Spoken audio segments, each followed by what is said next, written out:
Good evening, universe. Tonight I'm going to be doing another tier list. This one is going to be all about villains in various YA fantasies. We're going to be talking about strengths here, not in terms of how good of a villain I think they are for this story. So it's going to be a battle arena just like last time. They lose if they get ring out, if they are murdered, or if they get knocked unconscious. Additionally, since they are villains, usually they don't necessarily survive till the end of their story. So I'm going to have them at their strongest. Wherever their peak happens to be, that's the version that they're going to be doing battle with. Additionally, since sometimes the villains are kind of spoilers, I'll be announcing the name of the book first, and then I'm going to do a little pause, and then if you don't want to hear who the villain is for that, either skip ahead or click off the video. For our first villain, we have probably a pretty recognizable one from the Harry Potter series, Bellatrix Lestrange. She is one of Voldemort's Death Eaters, and she automatically, to me, goes in very strong. She is absolutely terrifying. She's quick with a wand. She knows her spells. I think that she's very scary. Next up, we have Count Olaf. Oh, this is from a series of unfortunate events, but he's not a spoiler as the villain. I know that a series of unfortunate events is not actually a fantasy series, but I really like Count Olaf, and I think he is iconic enough that he deserves to be included as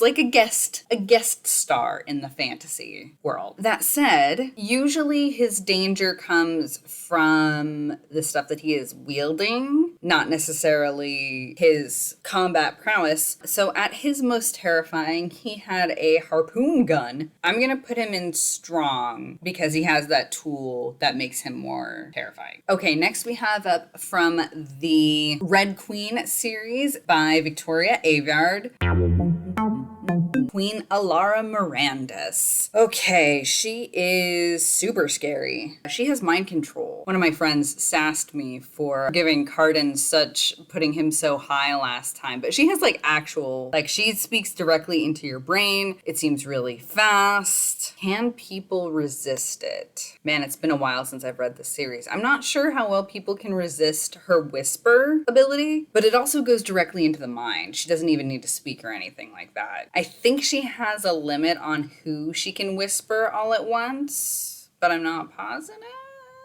It's been too long since I read this. I'm going to put her up in very strong with Bellatrix. If we assume that her whisper ability works similarly to how the Imperious Curse works, it seems like Bellatrix might actually be able to resist that because she is familiar with that type of thing. So I'm going to say Bellatrix takes it between her and Alara. Plus, Bellatrix only has to get off the one spell real quick in order to kill her. Okay, then we have from the Heroes of Olympus, Gaia. Not exactly a surprise. Stop wiggling. So I'm putting Gaia in godlike because she's a god.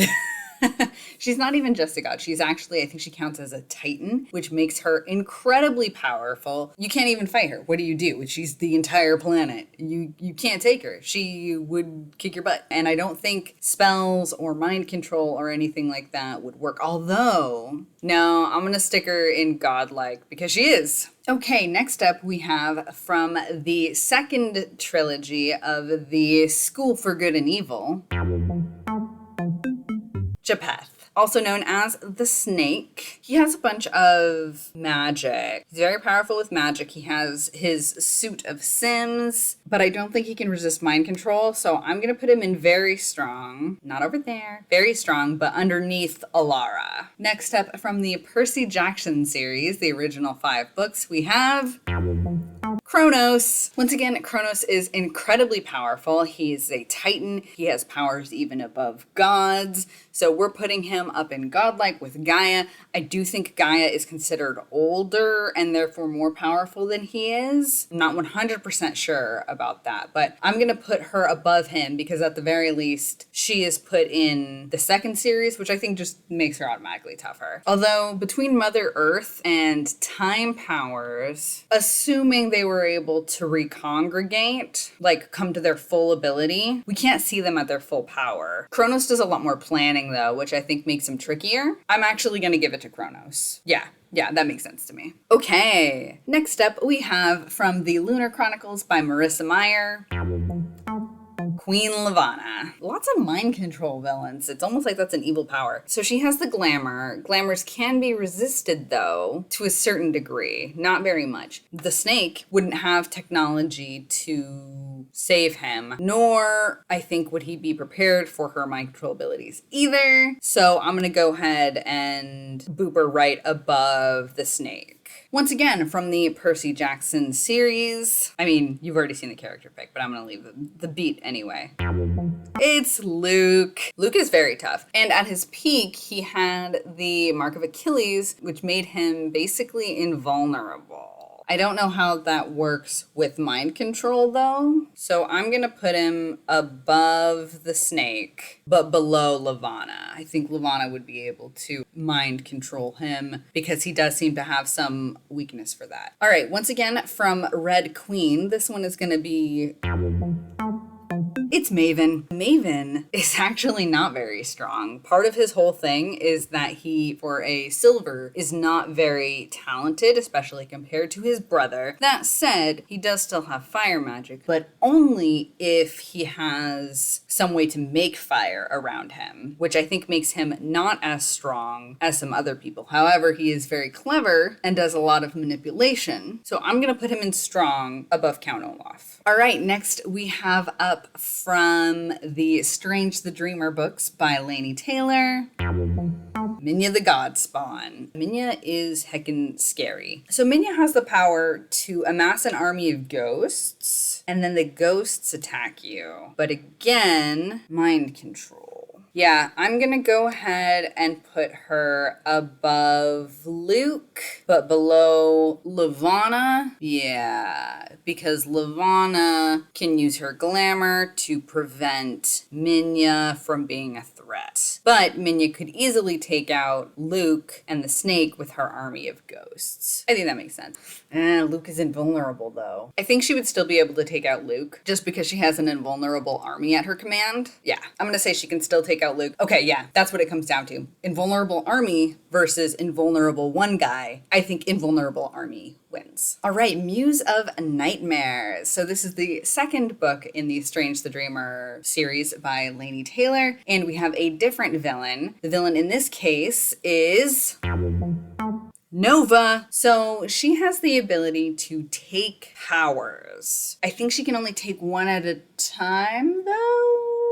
No, I think that might be wrong. I think she can take as many powers as she wants, which makes her kind of ridiculous. If that's the case, this has been a long time too. So since she can steal powers and she doesn't have to get close to them, she just has to see them essentially, and then she can just like whoop their power. I'm gonna say that she's definitely at least tougher than Alara. I don't know how that would interact with wizarding abilities. Oh, the reason I have Alara above Levana is because Alara is trained in combat in a way that I think Levana is not. Also, Levana does have some physical weaknesses, like not being able to see out of one eye very well, whereas Alara does not have that disadvantage, so I think Alara would take it out of the two of them. Mind control battle, though. Also, I think Alara's mind control is a little bit, not more powerful, but a little bit more subtle, and you can't fight it like you can in the Lunar Chronicles. Okay, so back to Nova.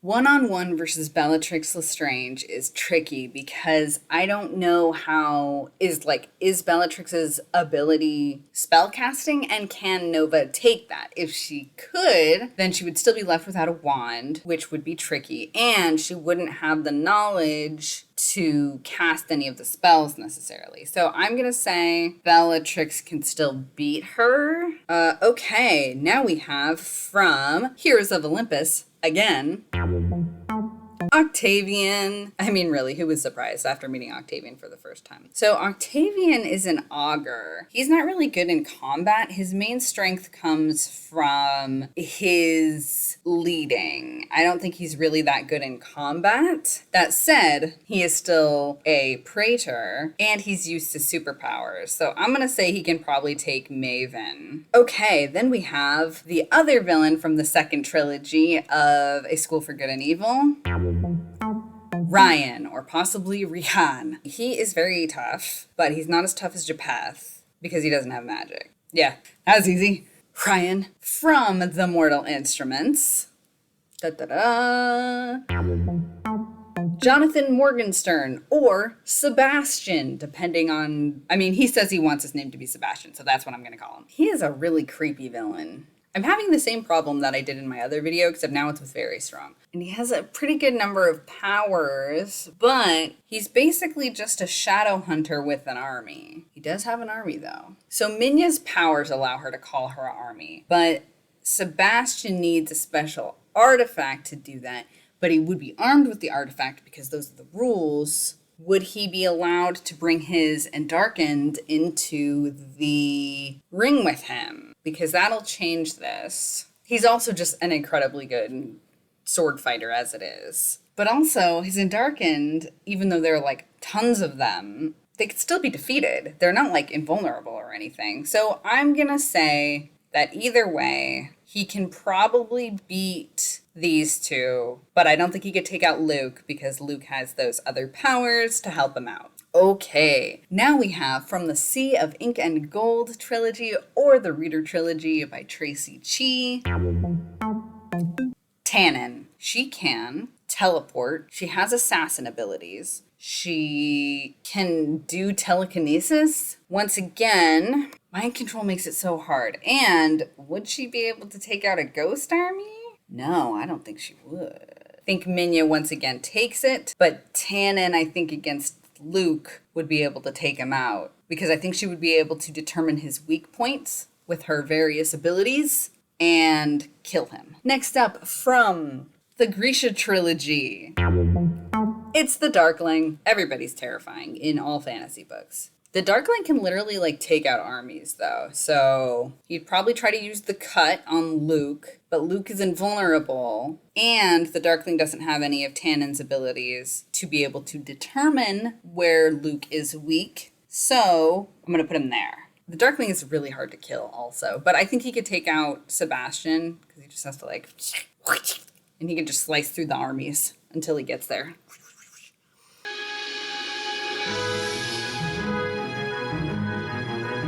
Okay, now from the original trilogy of the School for Good and Evil, books 1 through 3, we have the Schoolmaster. I don't really know what his powers are. Honestly, compared to the rest of these guys, he's not that scary. He's terrifying in some ways, but mostly he's invulnerable, though, as long as... Okay, so at his peak, he's invulnerable. I'm actually going to go ahead and finally use my unknown category because he has too many spells. It makes him way too tricky to deal with. He has too much very specific magic and caveats, and he's only weak if this thing happens type thing. So I'm going to put him in unknown. From the Mortal Instruments, Valentine. Everybody knew he was going to be the baddie. He's just a tough shadow hunter dude. The only reason he gets as far as he does is because of other things that are going on. I'm just going to put him in strong. He's just not as scary as the rest of these villains. Get in there.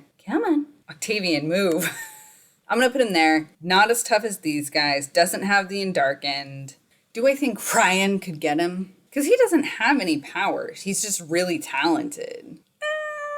Yeah, I'm going to stay there. Oh, and now we have Voldy. Voldy's incredibly powerful. I mean, that's just how he's written. So I think Bellatrix is scarier than Voldy, but he's written to be stronger than she is. Come on, get in there.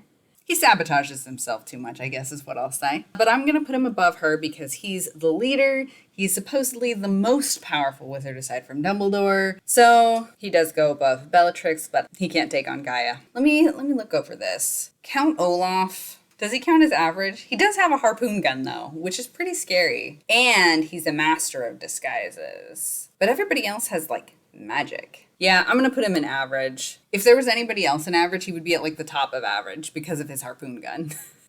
But other than that, yeah, I think I'm pretty happy with everybody else. A lot of these magical abilities are complicated. They interact weirdly.